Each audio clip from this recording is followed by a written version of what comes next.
খানের বহুল আলোচিত মুভি নবাবের ট্রেলার রিলিজ পেয়েছে, আর তাতেই বাজিমাত শাকিব। নিন্দুকের মুখে ঝামা ঘষে দিয়ে ইতিমধ্যে জাজ আর এসকে মুভিজের অফিসিয়াল চ্যানেল থেকে প্রায় লাখ দশেক ভিউ পেয়ে গেছেন একদিনের মাঝেই।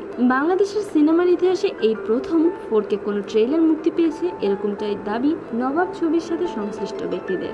ঝকঝকে তকতকে সুন্দর এই ট্রেলারটি দেখে কারো বোঝার উপায় নেই এটি বলিউডের ছবি নাকি বাংলাদেশের। শাকিব খানকেও উপস্থাপন করা হয়েছে খুব সুন্দরভাবে, সেই সাথে শুভাশ্রীকেও ভালোই মানিয়েছে। যদিও অনেকে বলছেন শিকারিতে শ্রাবন্তীর সাথে শাকিব খানকে যতটা মানিয়েছিল ততটা শুভাশ্রীর সাথে মানায়নি।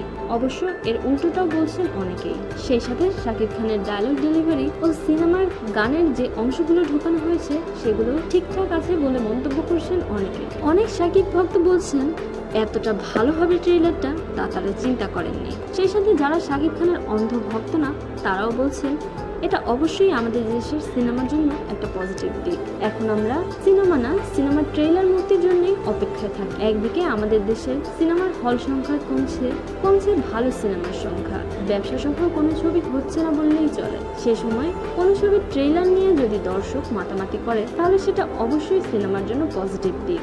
এদিকে সম্প্রতি মুক্তি পাওয়া কলকাতার নায়ক জিতের বস 2 আর শাকিব খানের নবাব কোন ছবিটির ট্রেলার ভালো হচ্ছে তা নিয়েও চলছে মাতামাতি। অনেকেই বলছেন নবাবের ট্রেলার ভালো, অনেকে বলছেন বস 2। আপনারা কি ভাবছেন, শাকিব খানের নবাব নাকি জিতের বস 2?